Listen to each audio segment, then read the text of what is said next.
Okay, so what is office politics? Office politics is basically an accumulation of...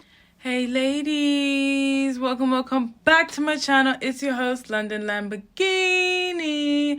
And in today's video, we have a very special TikTok compilation for all of you ladies out there who have been getting crushed in the workplace, for all the new grads that have no idea how to navigate the social scene at work, and for every single woman at work that does not know how to climb the corporate ladder effectively enough to achieve her goals and gain the recognition that you deserve.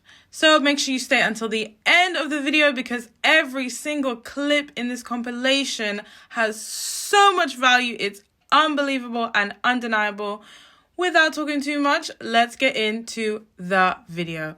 Okay, so what is office politics? Office politics is basically an accumulation of relationships, influence, and authority. Depending on how these three things are used, it can give someone the access and the power to make change in an organizational structure. Typically done behind the scenes.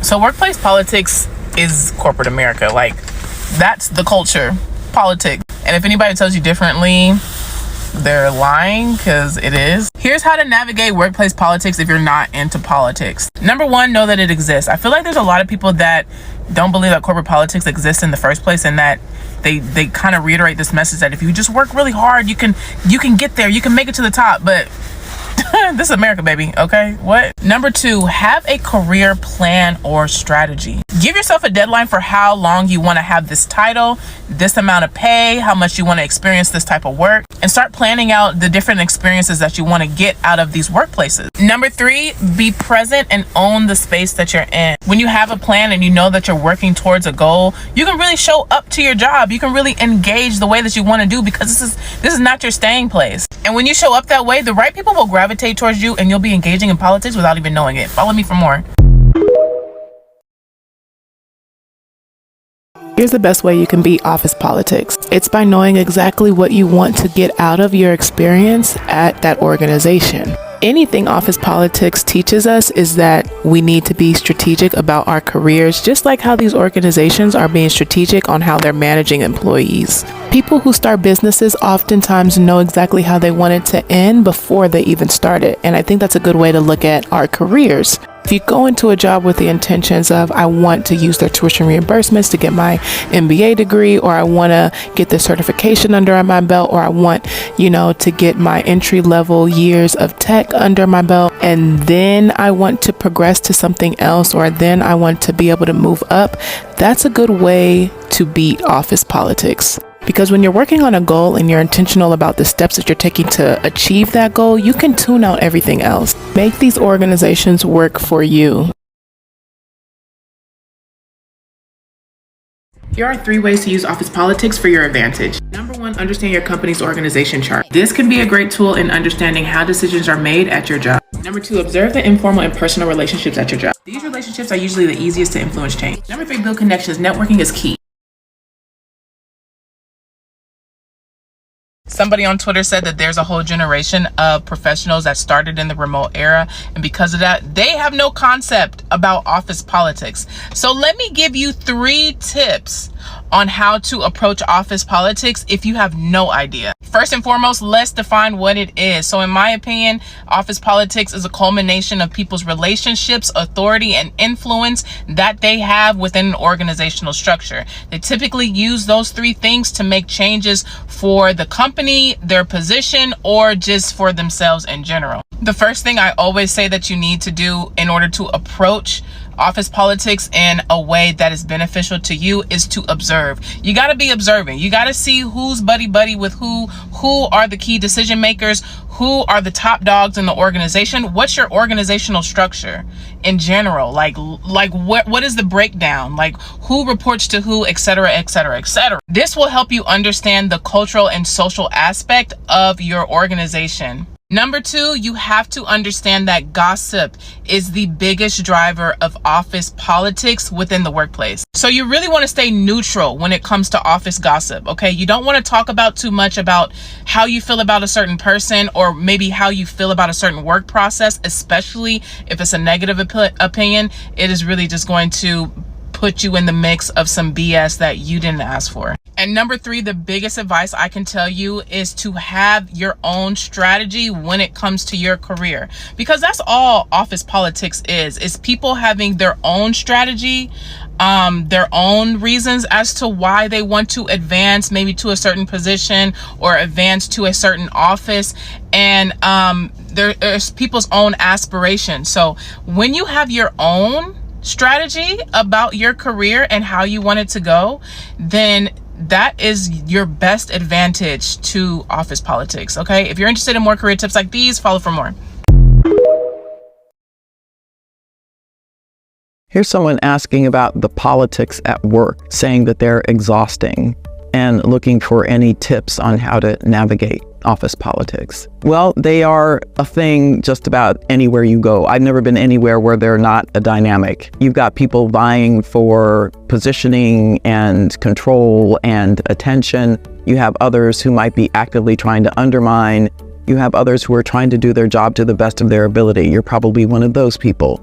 I think part of it is your mindset, because if you approach this as a negative thing working against you, then you're setting yourself up for that exhaustion that you're feeling. If you can identify and start looking at individual people, the people that you admire, how are they operating? Consider that word versus politics. There are lots of ways, and you need to check your own behavior to make sure that you're moving ahead and that you are setting standards for yourself and for other people like you who have a sense of integrity, which I'm assuming you do. So let that be your standard. Don't compromise on who you are, but make sure that you are aligning yourself with other people who operate with integrity.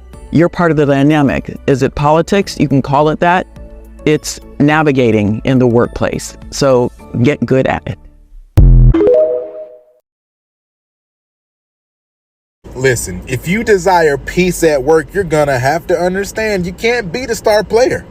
You're gonna have to know when to be strategically great and strategically average. Off the rip, that takes manager of people off the table. When you're a manager, that means people tend to look for you for answers or to come to you and ask questions. That's not necessarily what we want. That being said, you need to be a subject matter expert. You just don't want to be the first person that people come to when they need an answer. You want to be that second or third option. Either they can't find the person, like that first person, or you just happen to be walking by at the time where they need an answer. But they know that you'll probably have it too. See, but all in between time, you got to make sure you're showing flashes of greatness. You know, maybe you solve a long-standing problem that nobody has solved in the last couple of years, or maybe, you know, you solve a big money problem here and there.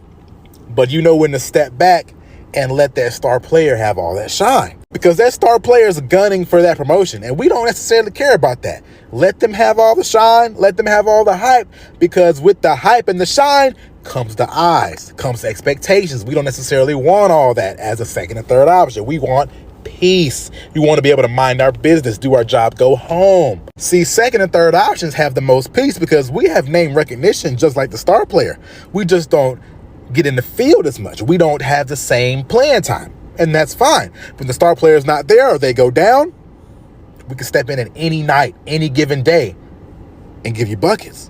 We can be a star at any time. We just choose to have peace.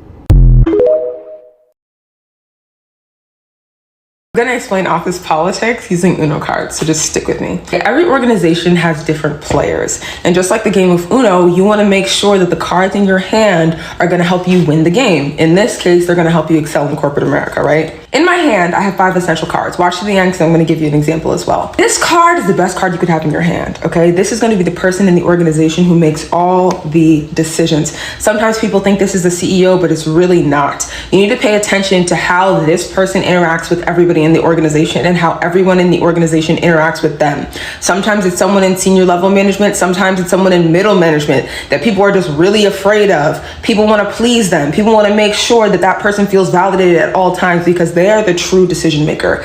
They are going to make sure that you don't get fired. They're going to make sure you get the promotion and your raise. So this is a person that you need to put in your pocket. How I make sure that this person is happy and how they're in my back pocket is I laugh at all their jokes. Even if I don't think it's funny, I might give them a little I ask them how their weekend was. I ask them how their kids are, if they had any. I validate their responses in meetings. Even if I think what they're saying is so foolish and dumb, I'll still be like, oh my gosh, yes, that makes so much sense. Great point. Because this person is going to make my life at the organization easy. They're going to make sure that I will continue to get my direct deposit. Now, you have the wild card, right? This is the right hand of the top dog. You want to be friends with the right hand, okay? Because if you can't get close to the top dog, you at least want to have a good relationship with the person they trust most in the organization. Some key traits of this person may be the person who kisses this person's butt the most. I hate to say that, but it's going to be the overachiever. It's going to be the person who's all up in their ear all the time, and they may be annoying, but you need to